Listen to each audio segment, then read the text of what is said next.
Hello everyone. Thank you so much for joining me here today.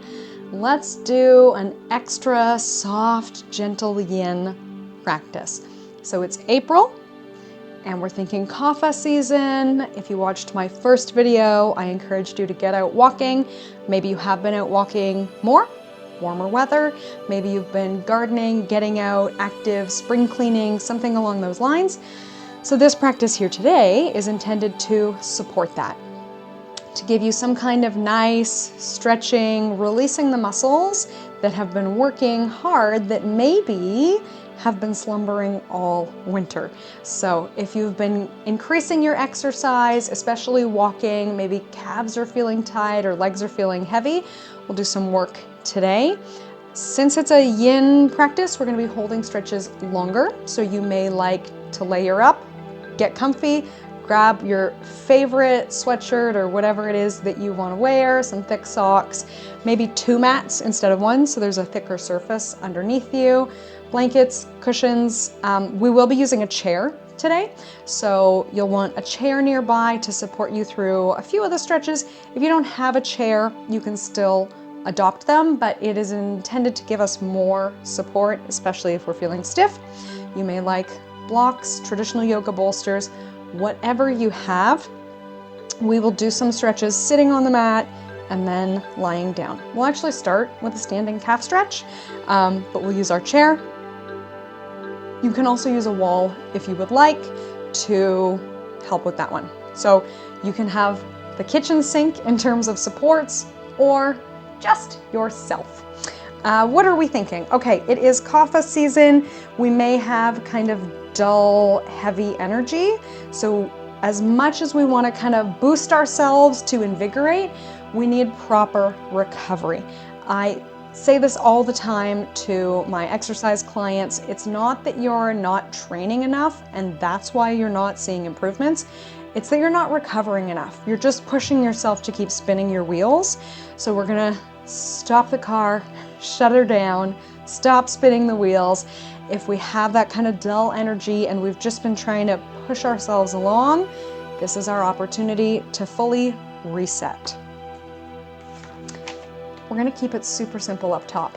Normally, I recommend a tea and an essential oil blend, but I'm thinking spring cleaning.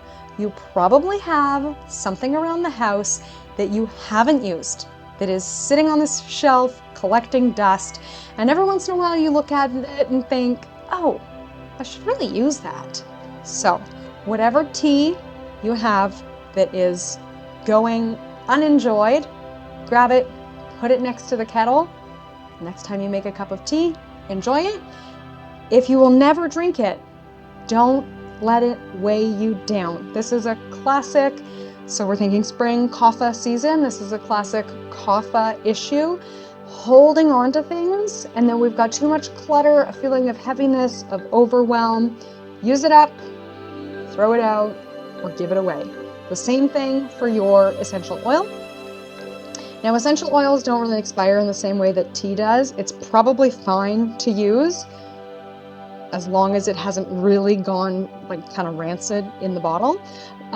But we might not want to use them topically the older they get. So you can always do a drop on a tissue, keep it near you during your yoga practice. Generally, on the safest side of things, we don't use essential oils topically anyways. We just have them around to smell.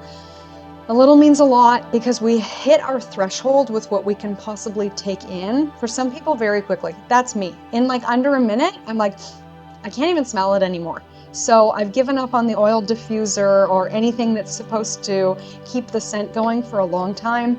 I do a drop either on a cedar ball or a tissue, keep it near my mat when I'm practicing, and a minute later I can't even smell it anyways, so it doesn't matter.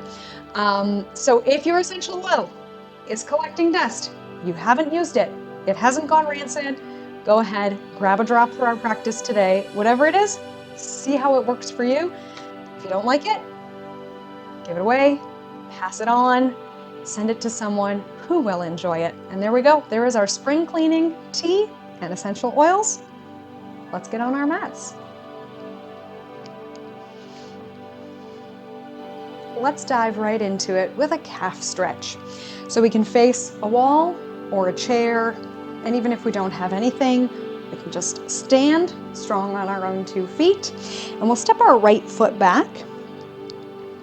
Usually, to keep it comfortable for the hips, all 10 toes point forward. So it doesn't have to be a huge step back.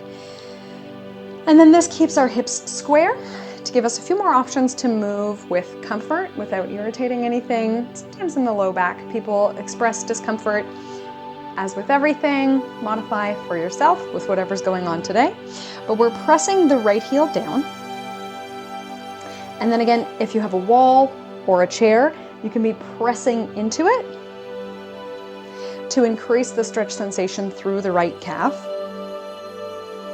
Let's take a full breath in and a long breath out to settle in. Notice how we're feeling. Coming into our bodies. If our minds have been flying around today, focusing on how we're feeling. And then if we would like more sensation in the back foot, maybe we're stepping further back or pressing further into the wall, or if we have our chair, we can move further away from the chair.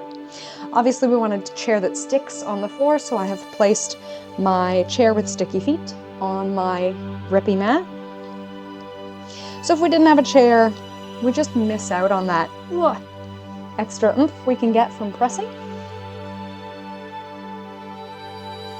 And we may also like pyramid stretch here, so we can straighten the front leg and tip forward.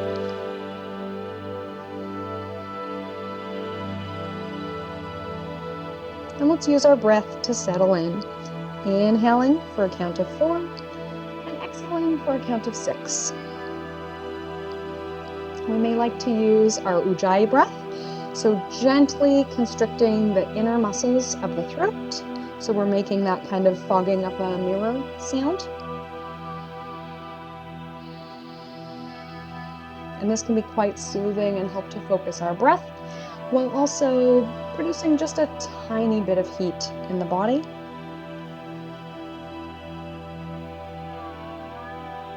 We'll take one more round of breath here. Front knee bent or straight. And before we switch sides, keep in mind that as we're doing these long holds, it's not necessarily beneficial to just kind of snap out of the pose, so we can take as long as we like, slowly coming out. We can stay tucked in that back foot to give it a little stretch for the underside of the foot and the toes. Coming to stand tall. And then between these long holds, we often do what's called a digestion between sides. So some sort of digesting pose might be just standing still, taking stock. We can circle sweep arms to sky, inhaling up, exhaling hands to heart. But we pause for a moment in a more neutral position to see how we're doing and kind of let the pose take effect. I think of it not so much like digestion, but sort of like swallowing. Like if we had the pose in our mouth, okay, now we're done. We swallow it down, we're ready to move on.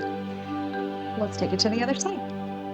Okay, so we start with a shorter stance, front knee bent, all 10 toes forward, pressing the left heel down to stretch our left calf. And of course, this side may feel quite different. No expectation that it be exactly the same. Due to the nature of walking and just living in a human body, our pelvis will never be exactly symmetrical. So then that translates into stretches. Our feet will never be exactly symmetrical. So that's okay. We work with what we notice in this moment. So what do we notice here? If we want to go a little further, we can, taking either a longer stance or more distance between us and the wall or the chair. And even though we are pushing, we can still push in a gentle way. So we're not stressing or straining, but we can be engaged.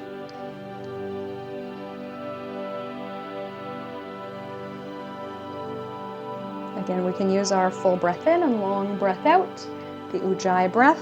A little bit of core control here to protect our backs as we are hinging forward. And if we like the option for pyramid stretch, we can straighten the front leg, lengthening the right hamstring. And in this position, you can also double check that the toes aren't awkwardly rotated out or internally rotated in. Ideally pointed forward as much as is comfortable. But that's generally the safest, especially as we tip forward, to keep the back in a happy position. And both heels should be down for control. Sometimes one or the other starts to creep up kind of absent-mindedly. We press it back down. And we can also use the time in each pose to observe what I like to think of as the evolution of the pose. So as we're here, we see things or feel things kind of loosen up. We might notice our body position changes, or we can watch our limbs kind of move around in the pose as they settle in. And we always have the option to move, even though it's a practice of stillness. We can come out of the pose, readjust, and then settle back in.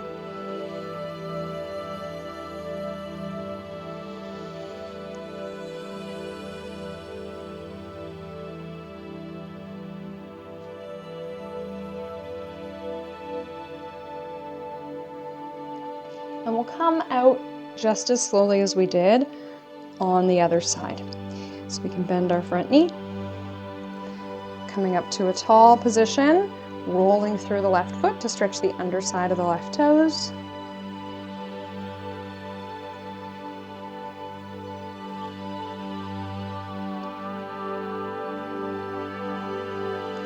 And as we come into our digestive pose, maybe we do literally want to swallow here to relax the jaw. Roll our shoulders down and back, pausing to check in. Do a round of breath, lengthening our spines.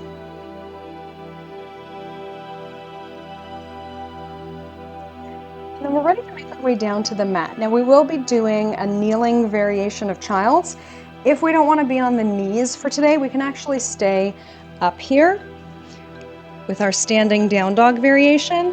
Our aim is to get our arms extended forward. So it's up to you.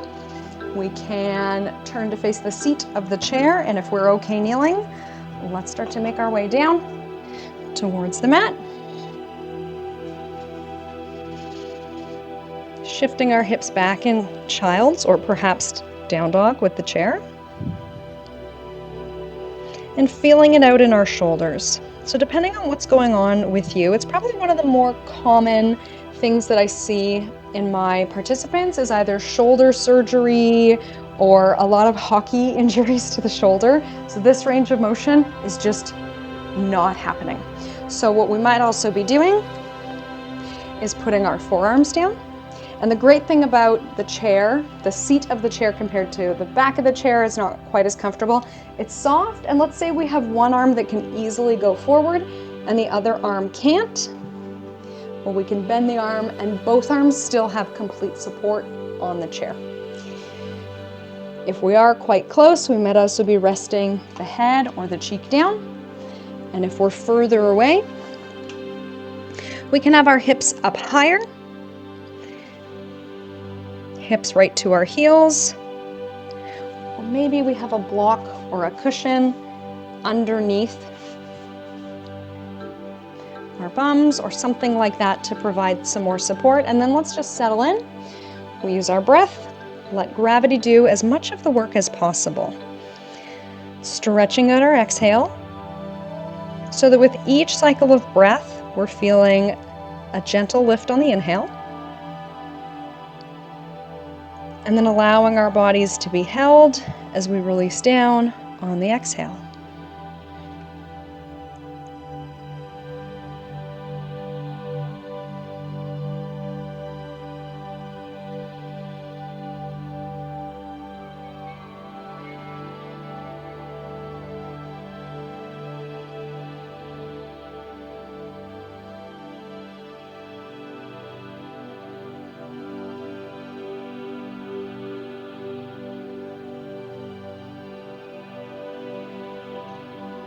Now remember, we're not stuck.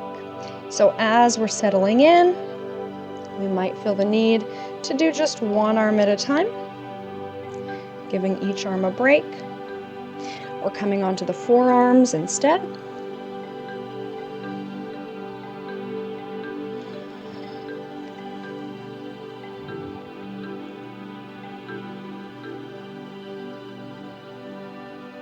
And we will come to seated for our next pose. So take your time kind of feeling it out, figuring out where you want to be, and we'll take about the next minute or so to come to a seated position.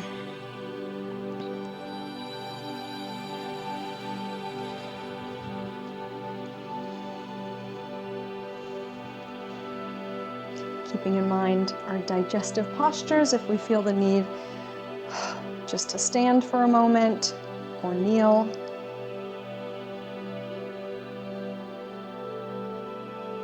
Might seem silly, but it's sort of disruptive to just go from one intense posture to another. So we pause, and I always think this is important to send the message to our brains: no rush. We spend so much of our lives rushing. No rush. That pause between poses reminds us we have nowhere to be, nothing to do. We're here, and that's the most important thing. Now for our next pose. Theoretically, we could do this one seated in a chair, planting the feet wide and leaning forward. But if we're okay down here, let's plant the feet wide around the chair and lean forward for a wide-legged forward fold. Now, the reason I suggest the chair, as much as, now I don't know how bendy you are, we could do a wide-legged forward fold with no chair. But most of my participants, when I see them, as soon as we sit in this position, they're very tight. Not that the stretch doesn't feel good, but it needs a little support. So we can take our feet around the chair, play with it. I've had the odd student that likes to put one foot under the chair to kind of pull the chair in from a different angle a little bit more easily. But as long as we're feeling a good release in the inner thighs, we're in the right place. We can bend the knees with a block or a cushion. I'm actually just realizing I'm going to be kicking my room divider, so let's bring this back a bit. If we do move our props, use good posture and treat it like it's 10 times heavier than it really is. Because if we just try to pick it up like it's really light, we run the risk of hurting ourselves, where if we pretend the chair is 200 pounds, then we kind of brace more effectively to stay safe and strong. We use our chair to support us as we lean forward. Nice, comfy, cozy. If you have a friend around, they could come and drape a blanket over your shoulders. Now we can drop one cheek or forehead.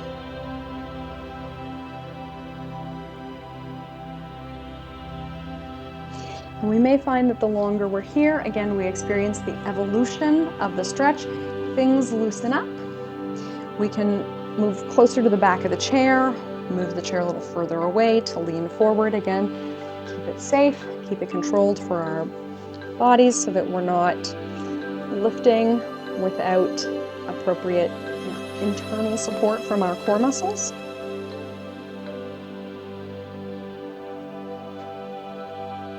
And then let's check in with what we're feeling.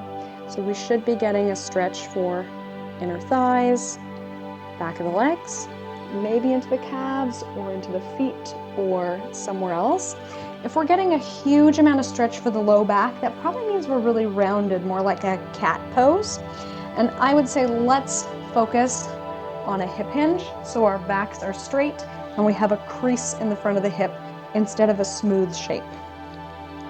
Again, it keeps our backs happier if we keep the back smooth as we hinge forward.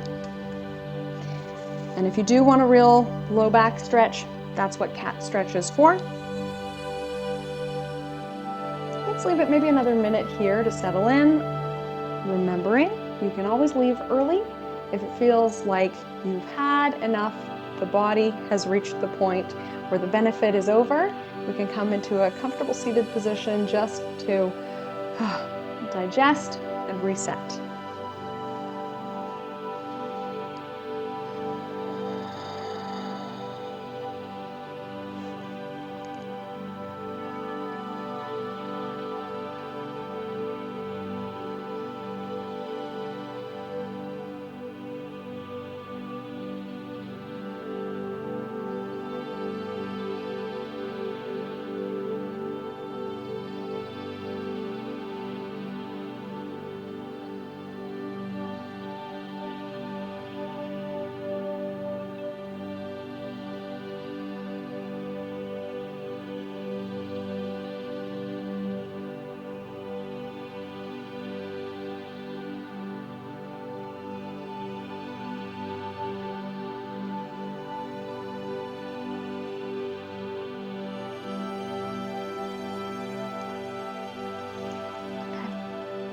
Telling our bodies, no rush. Let's begin to move out of this.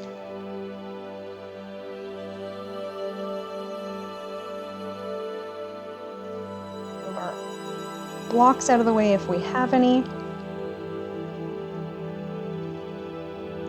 And we'll move our chair out of the way as well. Okay, and now we know we're bracing with our core, keeping it strong. Maybe coming to a kneeling position or whatever else we need to do to get it out of the way.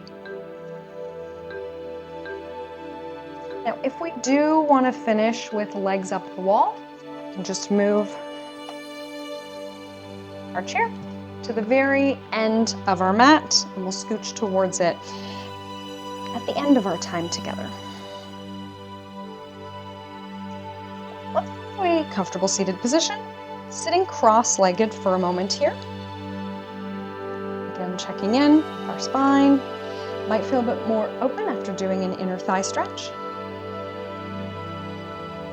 Let's do a lateral stretch or a side bend here. So I'll turn to face you. You can stay wherever you are. If we have a block, we can use a block, place under our hand or even under our forearm.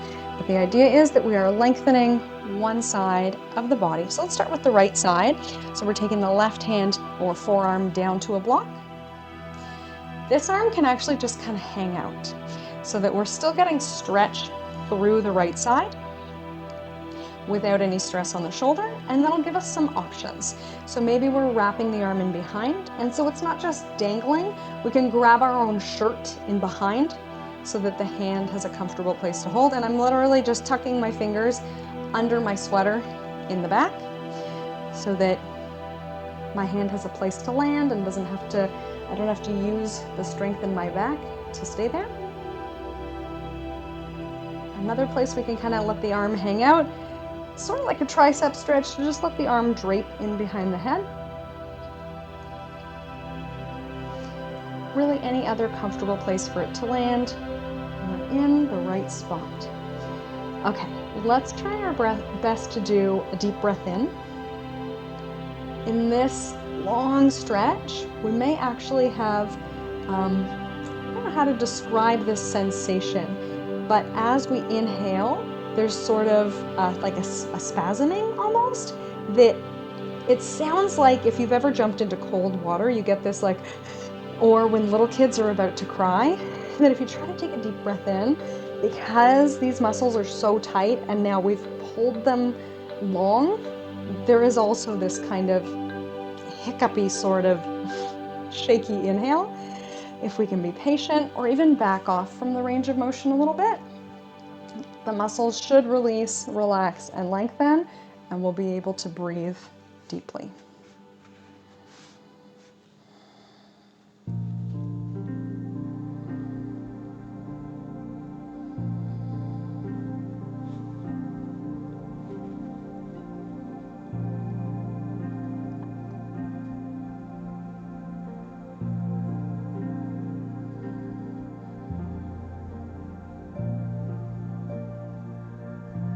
We can, leaving it another few breaths here.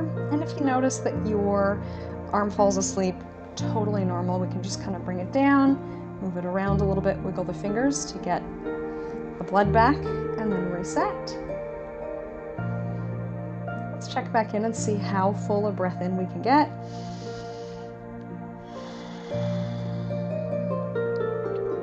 And then we're ready to push down with the left. Let the right arm be heavy and return to a neutral position. And then do a little movement front and back or circle the shoulder to loosen it up. Okay. Hope we're feeling good. Down the right side. Let's stretch the left side. Now, we might feel super loose on this side as we go to move into our next stretch. So just be aware, prop up as necessary. Forearm or flat hand. Our free arm, maybe draped in behind, holding on to your shirt. Sort of in the same way you might, hook your fingers through your belt loop. You probably don't have belt loops in your comfy clothes, but that same kind of idea here. Taking time settling in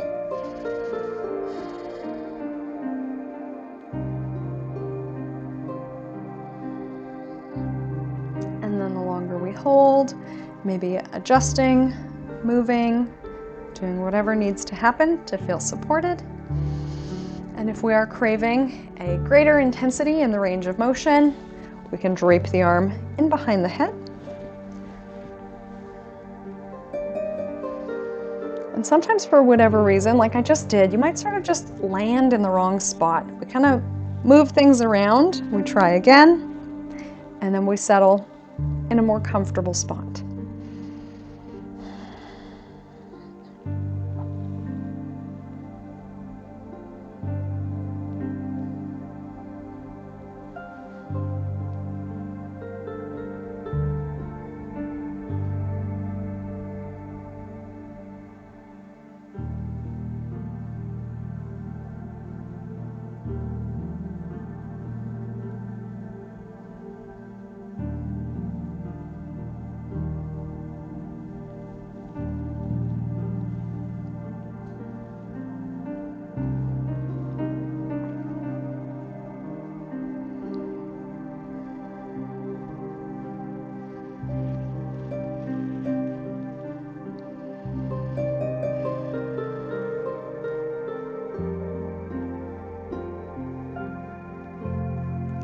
Check in with our breath again. If we had that shaky kind of breathing before, see if we can breathe more smoothly when we take a full breath in. If we're okay here, let's take a few more rounds of breath.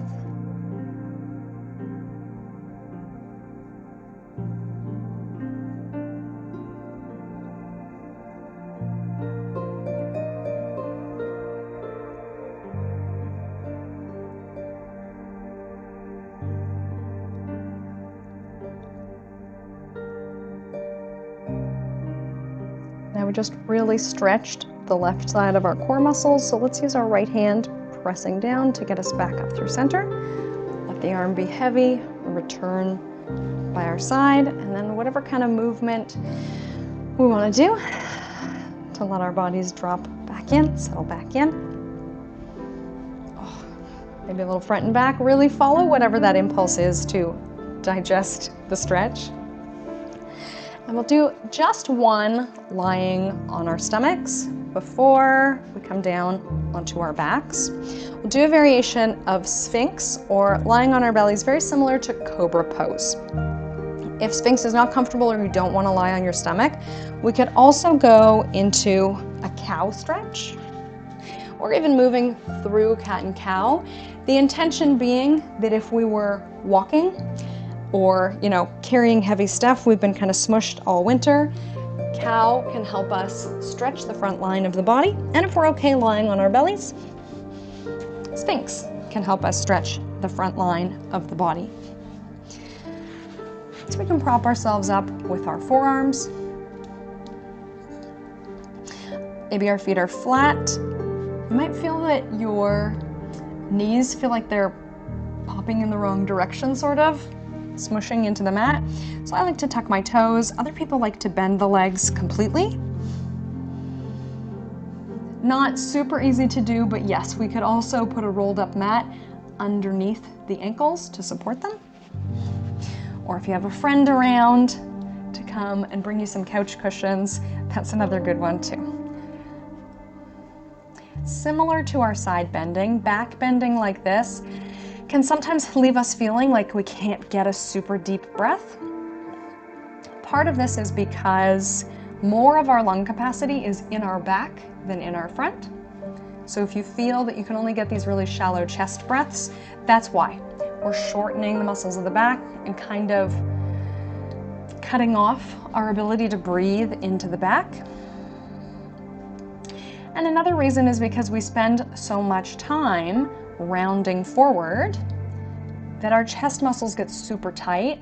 It's just like when we did that side body stretch, when we try to take a deep breath in, they're really tight and restricted, but hopefully if we hold here and come back to this position more frequently in our yoga practices, it will loosen up and then we can breathe more easily while we're here. I have also had clients who feel like it's a big stretch simply to be lying on their stomachs. So that may be you, with hands under forehead or block under forehead, or even cheek down to the mat. But if we're okay here in Sphinx, let's hang out a little while longer. If we feel we're really loosening up, some people's backs absolutely love pressing up into a variation of what's sometimes called swan.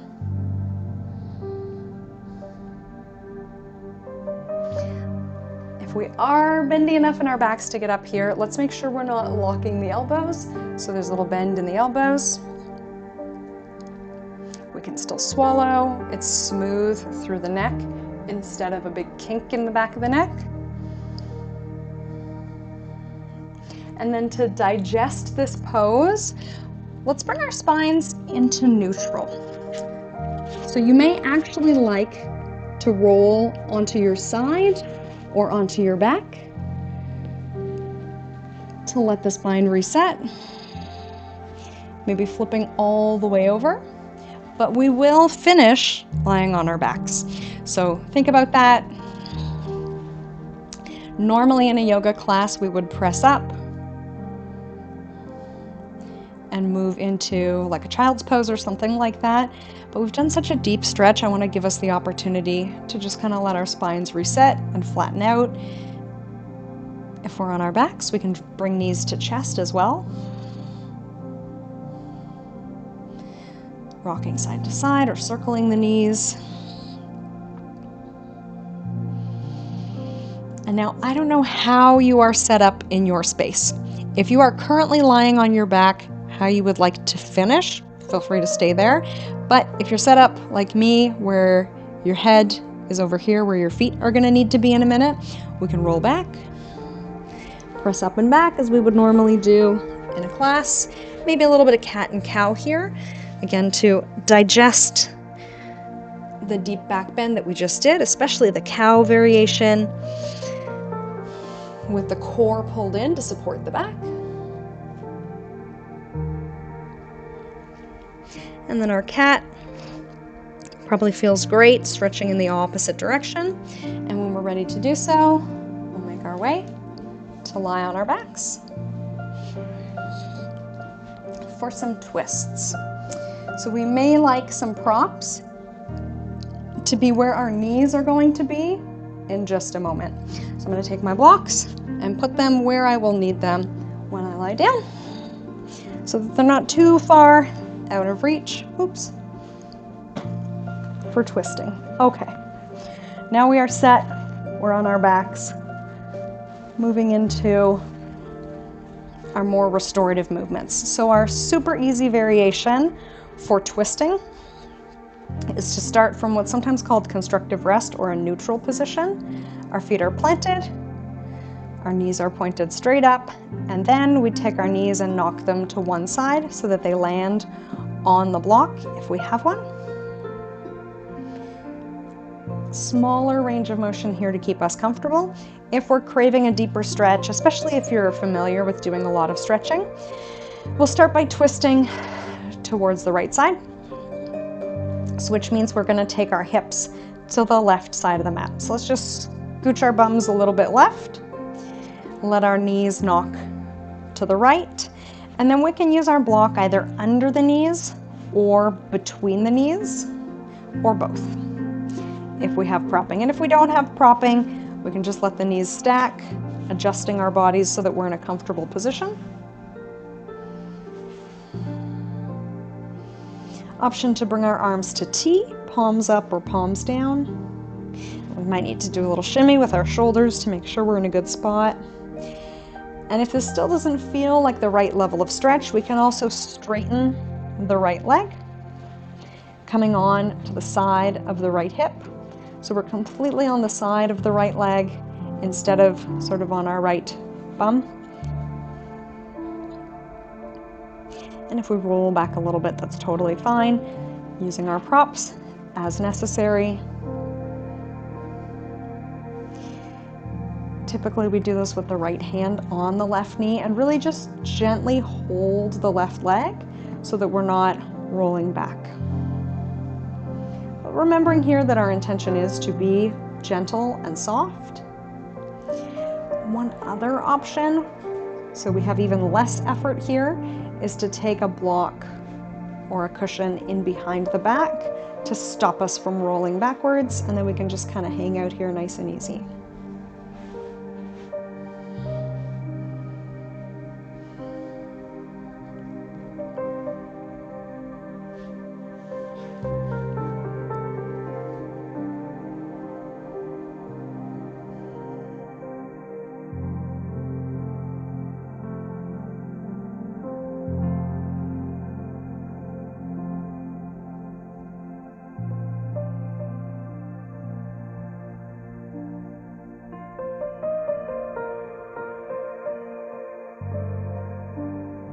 We can allow our bellies to be relaxed here,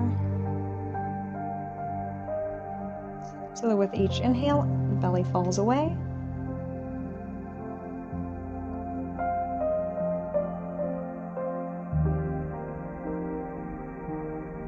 On our exhale, allowing relaxation to come into our abdominals.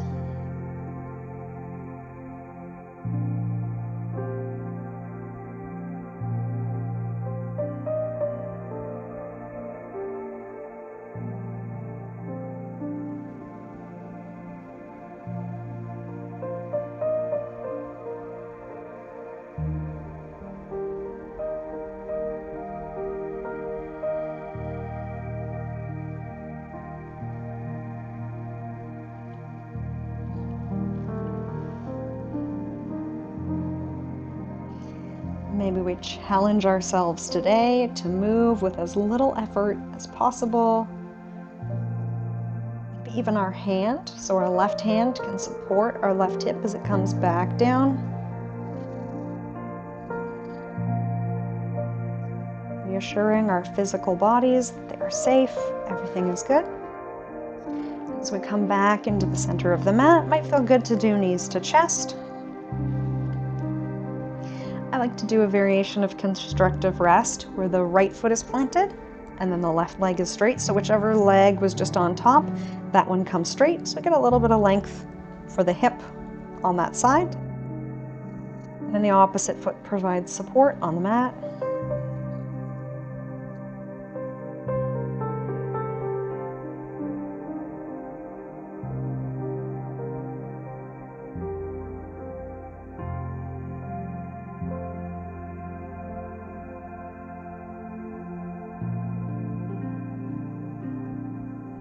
Time. Let's take ourselves to the second side. So yes, we can let the knees drop. Each side is different, so let's still go through those same steps of gentle setup, feeling it out on this side.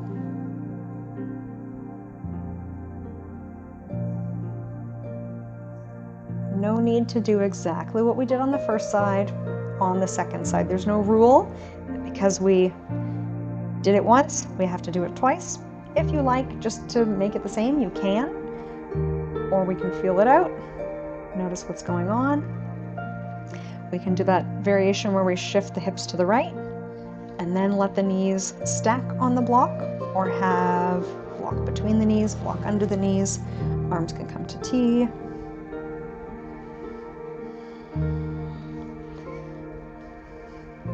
Letting ourselves just kind of flop here.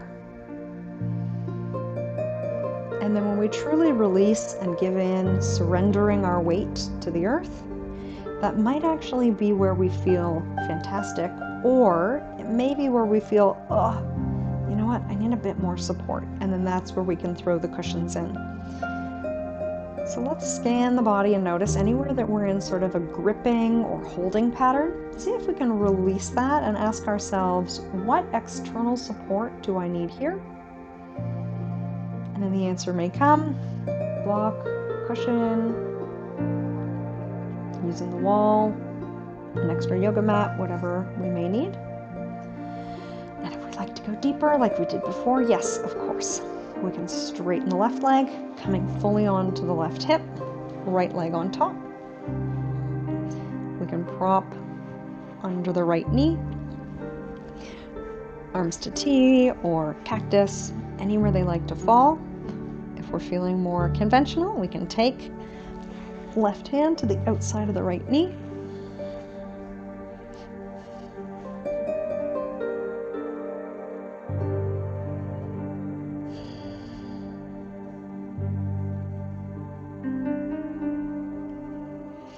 If you do feel like you're really rolling back, yes, you can take a block and put it in behind the back to stop that roll so we don't have to work to be here.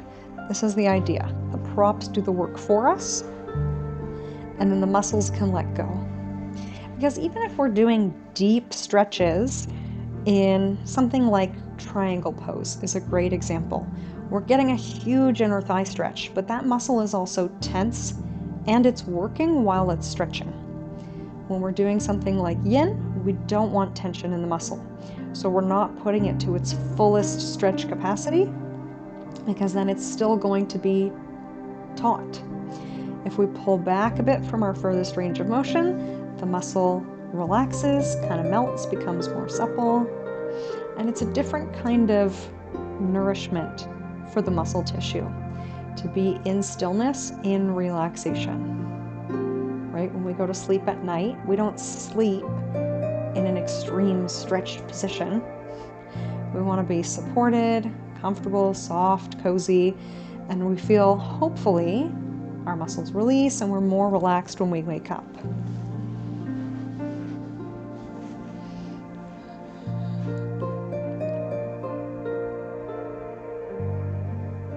Belly relaxes, breath is full.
Challenging ourselves to move slowly,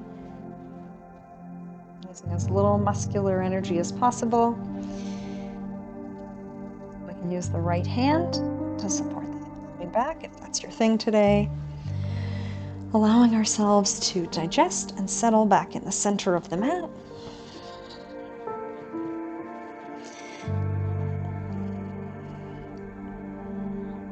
We can pause in our constructive rest, or maybe we like that variation where our right leg goes long.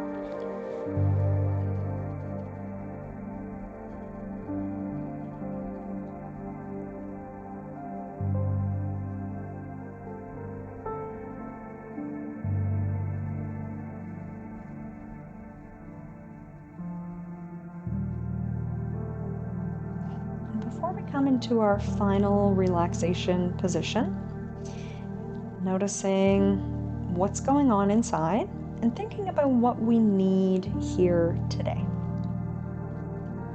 So you may like to use the blocks for supported bridge, supported butterfly, maybe just our typical relaxation. Sometimes people like to finish in side lying, fetal position like a baby. If we are in the mood for legs up the wall, or for today, legs up the chair, let's go ahead and scooch and shimmy ourselves over. And the theme of using as little effort as possible, telling ourselves, saying internally or out loud, no rush, no hurry. There is exactly enough time for everything. And then the trick is getting our bums right up to the wall, so that when we move our legs up, we don't have a huge distance from whatever's supporting us, because then sometimes the legs are kind of on an awkward angle. Probably for safety's sake, the legs of the chair are on a sticky mat or against an actual wall. All right, we bring ourselves into side lying, use some strength in the core to get our legs up. And then we have arrived. Now, one thing that happens in a traditional yin or restorative class is that often we really need to drink a lot afterwards, or stuff kind of gets stirred up. There may be, especially after walking, if you do this after walking, kind of retain some fluid through exercise, right? They talk about lactic acid and waste product buildup. So elevating the legs can help our circulatory and lymphatic system bring this stuff back to the core of the body, so that we may really need to pee after class. So I will encourage you to hydrate, do legs up, and rest. I will sit up to lead us through a guided meditation. Please stay exactly as you are. Let any little fidgets out. We may like, again, a blanket, maybe a cushion under the head. You may also be aware of feeling really hungry afterwards or really energized afterwards. If this happens to you, that is in the realm of normal. Sometimes it only happens when people are new to this kind of practice. Sometimes it's just their typical response. So check in with how you're doing right now. And let's leave at least a few minutes here to kind of let the body settle, let the system settle and recover, knowing that in just a few minutes you can attend to your own needs, whether that's water in, water out, food, sleep, or maybe just some gentle time listening to gentle music or keeping the lights low.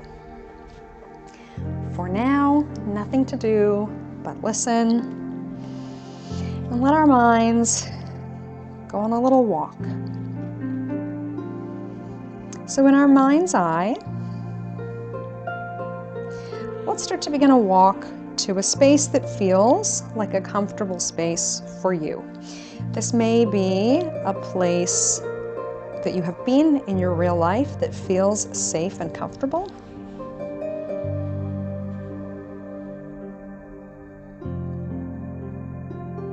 Or it may be a place of your own imagination, your own creation.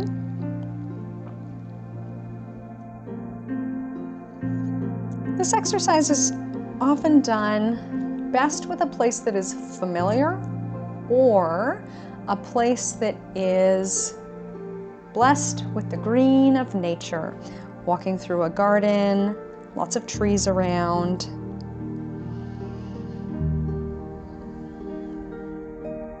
Maybe there is also the color blue through clear blue skies, or water, a fountain. And letting your mind's eye land on any aspects of this safe space, walking around. Letting your eyes land on images of beauty.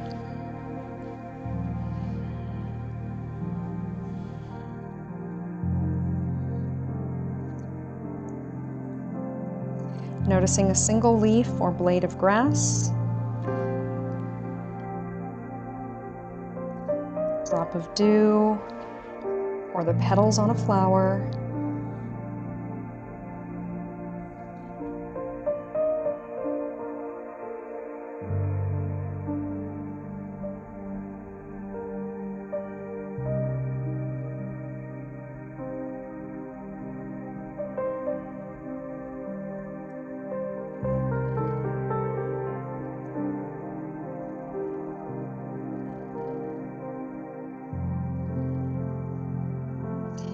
And picture feeling your body walking through this space,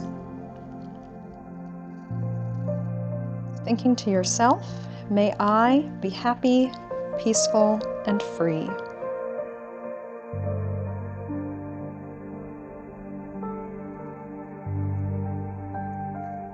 May I be kind to myself.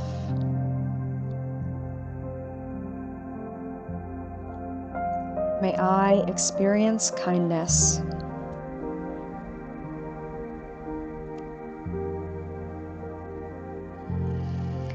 Let everyone, everywhere, be happy, peaceful, and free.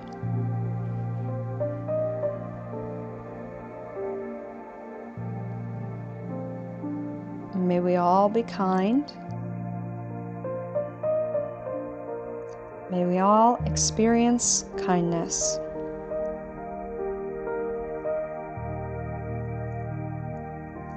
May we all be kind to each other.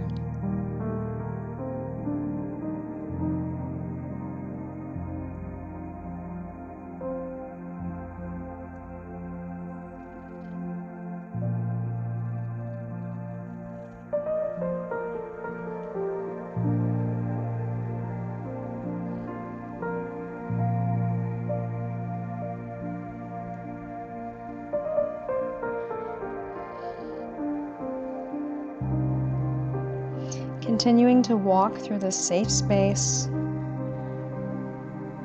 feeling the freshness of springtime and nature.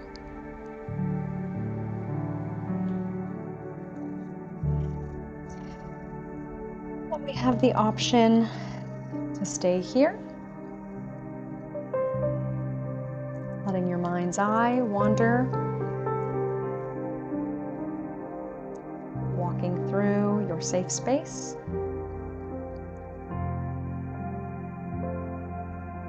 Or we may be ready to get up and carry on with our day.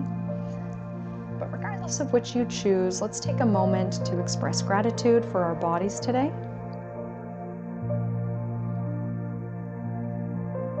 And appreciation for one another. Thank you for being here, for choosing to practice with me. I hope you enjoyed this practice today. From my light to yours, namaste.